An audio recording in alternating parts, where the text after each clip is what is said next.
L'invité de la matinale, Pierre-Hugues Dubois. Votre invitée ce matin, Pierre-Hugues, est Sophie Lebrun, journaliste à La Vie. Elle vient de publier une enquête sur les foyers de charité. Bonjour Sophie Lebrun. Bonjour. Et merci d'avoir accepté notre invitation pour revenir sur cette enquête publiée vendredi sur le site internet de La Vie sur les foyers de charité. Il faut commencer par rappeler ce que sont ces foyers de charité. Des lieux de retraite, une douzaine en France, près de 70 dans le monde. Ils comptent en tout 750-800 membres environ. Pour la première fois, ce que vous révélez là, ce n'est pas seulement des abus sexuels, mais également des dérives sectaires et des abus sociaux. Ce qui est intéressant dans ce qu'on a pu mettre au jour dans le cadre de cette enquête, c'est que on a eu assez facilement, assez rapidement, l'impression d'avoir énormément d'éléments sur ces foyers de charité. Il y a eu beaucoup de travail qui a été fait pour mettre en lumière différents dysfonctionnements depuis plusieurs années. Eux-mêmes ont fait une grande partie du travail pour dévoiler les dysfonctionnements en interne chez eux, y compris des abus spirituels et des violences sexuelles en leur sein. C'est un terme que je préfère à celui d'abus sexuels. Et car justement, il recouvre plus de différences, plus de diversité de ce qui a pu se passer.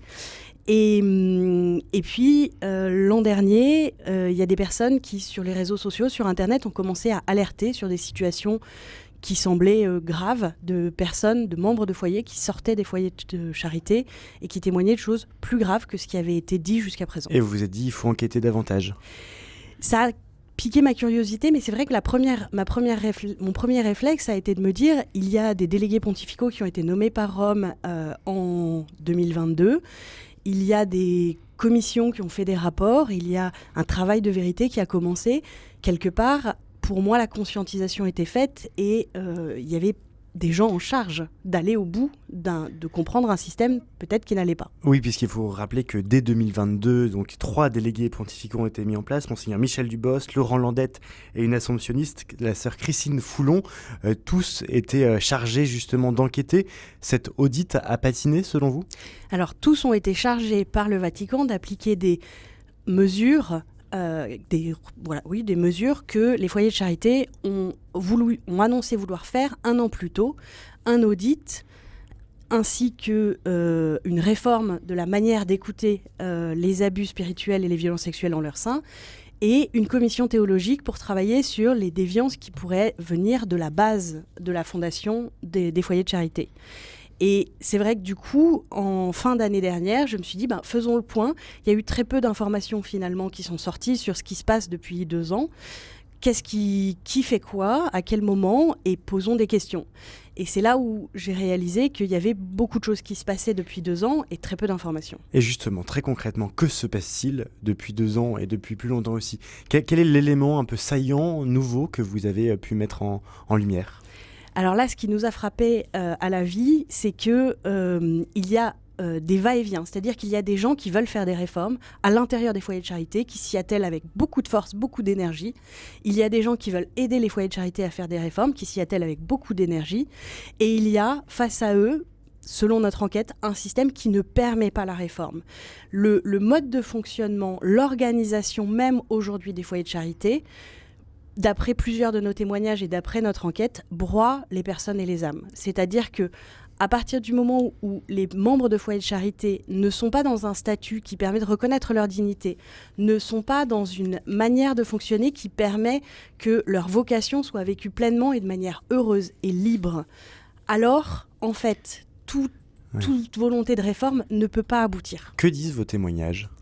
Les témoignages qu'on a recueillis, ce sont des personnes qui sont parties très récemment. C'est-à-dire que ce ne sont pas des personnes de l'extérieur. Ce sont des gens qui, jusqu'à il n'y a pas très longtemps, étaient membres de foyers depuis 10, 20, 30, parfois 40 ans. Donc ce sont vraiment des gens de dedans qui ont essayé et qui, à un moment donné, n'ont plus pu. C'est-à-dire qu'eux ne partent pas parce qu'ils ont été eux-mêmes victimes de violences ou d'abus, c'est qu'ils considèrent être dans un système qui n'empêche pas la pleine liberté, le plein exercice de leur vocation ? L'un n'empêche pas l'autre. Il y a dans ceux qui partent des personnes qui ont vécu un abus spirituel ou une violence sexuelle ou les deux. Mais la majeure partie des témoignages que j'ai recueillis, ce sont des personnes qui ont cherché à comprendre ce qu'ils ont vécu, à comprendre pourquoi ils n'arrivaient plus à avancer et à vivre pleinement leur vocation de ce qu'ils croyaient être membres de foyers de charité. Et eux décrivent à un moment donné une prise de conscience. Je trouve très très fort ce témoignage de personnes qui se disent on a pris les documents épiscopaux, on est allé chercher ce que les règles de l'Église disent, ce que les évêques nous disent. Et on a regardé si on était dans les critères. Et on est dans les critères. On est dans les critères d'un lieu où il y a des dérives sectaires. Et à partir du moment où on a fait ce constat-là, on a essayé d'alerter et de changer les choses en interne. Et là, ça n'a plus été possible. Nous sommes avec Sophie Lebrun, journaliste à l'hebdomadaire La Vie, pour revenir sur cette enquête publiée sur le site internet de La Vie sur les foyers de charité. Près d'un quart des membres seraient partis depuis 2016, écrivez-vous. Il y a plusieurs types d'abus, de violences. Des violences sexuelles avaient déjà été mises au jour. Ce qui est nouveau aussi dans ce que vous écrivez, c'est les abus sociaux, j'allais dire. C'est-à-dire qu'il y a des membres qui ne peuvent pas sortir, qui n'osent pas sortir parce qu'ils n'ont pas de parachute, ils n'ont pas cotisé pour leur retraite, pour leur mutuelle. Il y a des problèmes de cotisation.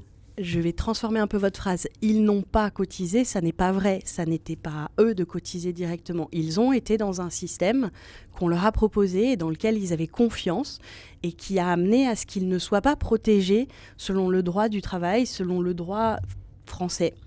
Et beaucoup, 6, ont déposé une requête devant le Conseil du Prud'homme pour obtenir leurs droits, enfin ce qu'ils estiment être leurs droits, et pas parce qu'ils cherchent à partir avec un parachute doré d'une manière ou d'une autre, mais parce qu'à un moment donné, quand on part d'une communauté religieuse, le droit canonique comme le droit comme le droit social, j'allais dire, dit que quand on quitte un travail, on doit aussi le quitter selon certaines règles, avec une dignité, avec une manière de pouvoir continuer de vivre sa vie. Et ça, c'est important, en fait. Et ils ont découvert que ça n'était pas possible pour eux. C'est-à-dire qu'au moment où ils ont voulu quitter ces foyers de charité, ils se sont rendus compte qu'ils n'avaient pas de protection sociale. Ils se sont rendus compte que pendant de très nombreuses années, les foyers de charité n'ont pas cotisé pour eux. Ils n'étaient pas considérés comme ayant travaillé au sein des foyers. Et y a-t-il, de la part des foyers de charité, une entorse à la loi à cet endroit ? Est-ce que c'est une négligence ou est-ce que c'est une illégalité ? C'est ce que le Conseil de Prud'homme, je pense, devra trancher. Ce qui est sûr, c'est que aujourd'hui, les membres de foyers de charité laïques sont considérés comme étant des employés divers services. Ils ont un contrat de travail qui est harmonisé un peu partout en France, qui se base sur le fait qu'ils travaillent 70 heures par mois, et ce n'est pas la réalité. La réalité de ce qu'ils vivent, c'est qu'ils travaillent beaucoup plus que ça et que avec une situation où il y a de moins en moins de membres et avec de plus en plus toujours une présence des retraitants, les rythmes s'intensifient, la moyenne d'âge baisse et ça met en danger des personnes. Il y a un moment donné où il va falloir se poser la question, est-ce que ces foyers de charité, pour qu'ils puissent vivre leur vocation réelle, il faut prendre soin des membres qui sont à l'intérieur. Ça n'est pas quelque chose de démesuré à demander, je pense. Ça, c'est pour la protection sociale. Ce que vous écrivez aussi sur le site internet de La Vie, dans votre enquête, Sophie Lebrun, c'est les violences sexuelles. On avait déjà lu des témoignages de personnes victimes de violences sexuelles. Il y a aussi la part et la participation du père Georges Finet, qui a cofondé les foyers de charité, dont on avait déjà vu les dérives, les abus qu'il avait pu commettre, ou les violences sexuelles qu'il avait pu commettre. Concrètement, que disent ces nouveaux témoignages sur les violences sexuelles commises au sein des foyers de charité ? Ce qui nous est apparu assez rapidement à La Vie, c'est qu'effectivement, beaucoup d'informations étaient déjà sorties, de la part même des foyers de charité, qui ont pris conscience d'un problème. Qui avaient déjà fait une part du travail. Qui ont voulu dire les faits, dire ce qui s'est passé en leur sein. À Tressin, à Courcey et dans d'autres. La commission Gossen a travaillé sur l'origine, sur le père Finet. Et par contre, ce qui nous est aussi apparu, c'est que après, c'est un peu le silence radio. C'est-à-dire que chacun a fait dans son coin et personne n'a regardé un peu nationalement ce que ça voulait dire. Or, à l'échelle nationale et même à l'échelle européenne, on est sur plusieurs pères fondateurs qui sont aujourd'hui reconnus comme des agresseurs sexuels en série. Et là, à partir de là, on voit qu'il y a peut-être un schéma, un mode de pensée, un mode d'action qui s'est diffusé. C'est aussi ce qu'a pensé la SIAZ dans les différents rapports qu'ils ont analysés. Aujourd'hui, là où on apporte un point neuf qui nous a particulièrement alertés, c'est la question de la réparation, de la reconnaissance et de la réparation. Depuis 2 ans, les foyers de charité adhèrent à la commission réparation et reconnaissance, la CRR, et donc il y a des demandes qui ont été faites à ces endroits-là, et on a eu le retour de notre part de plusieurs personnes qui ont estimé des membres de foyers qui sortaient des foyers, qui voulaient faire un parcours de réparation, qui avaient commencé un parcours de réparation avec la CRR et qui ont eu l'impression qu'on leur faisait du chantage. C'était soit tu auras un petit peu d'argent pour tes cotisations retraite, soit tu auras une indemnité pour les violences sexuelles que tu as subies. Un chantage de la part de la CRR ? De la part des foyers de charité. Qui disent pourtant la CRR et les foyers de charité, ce sont deux choses différentes. En fait, la CRR fonctionne de telle sorte que elle est une médiatrice entre la communauté, l'institut religieux et les personnes qui veulent faire un parcours de réparation. Là, ce qui était très blessant dans ce qu'on a pu lire, c'est que les personnes ont bien avancé dans le parcours de réparation. Ce parcours de réparation leur a permis de prendre conscience de différents blocages qu'elles avaient et du fait qu'elles n'avaient plus vocation à rester dans les foyers de charité. Et à ce moment-là, alors qu'elles aboutissaient dans refermer un chapitre autour des violences sexuelles, cette blessure était réouverte parce qu'elles ont estimé être un nouvel abus, un nouveau blocage, une nouvelle manière de les renvoyer à une silenciation face au fait qu'elles demandaient à ce que leurs droits soient reconnus et qu'elles partent avec dignité. Le 12 février dernier, la démission de Monseigneur Michel Dubos, qui était le délégué pontifical des foyers de charité, a été acceptée par le Vatican. Il était chargé de suivre la mise en œuvre de cet audit général de la communauté. Pourquoi a-t-il démissionné ? C'est une question qu'il faudra lui poser. Il me semble qu'il répond assez franchement dans une lettre qu'il a publiée qu'il a envoyée aux membres de foyer. Moi, ce que mon enquête a montré, c'est qu'il y avait des divergences au sein des différents délégués pontificaux. Lesquels ? Même si les vice-délégués pontificaux ont été positionnés comme adjoints et se sont positionnés eux-mêmes comme adjoints dès le début de leur nomination, assez rapidement, ces derniers mois, ils ont commencé à travailler un petit peu plus en collégialité, à la demande du Vatican. Et comme le dit Christine Foulon dans l'entretien qu'elle a fait chez nous, pour elle, il y avait des méthodologies divergentes qui... Ça peut tout et vouloir rien dire, des méthodologies divergentes. Y avait-il une volonté de l'un ou de l'autre de masquer ce qu'il pouvait y avoir, de cacher ce qui pouvait se passer au sein des foyers de charité ?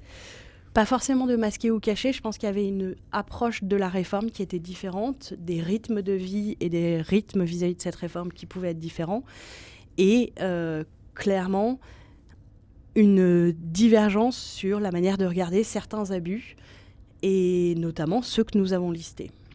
Il y a aussi la place des pères qu'il faudrait évoquer. Malheureusement, nous n'avons plus le temps ici. Il suffit donc d'aller lire votre enquête disponible sur le site internet de l'Avis. Merci beaucoup, Sophie Lebrun. Je rappelle que vous êtes journaliste à l'Avis et vous publiez cette enquête sur les foyers de charité.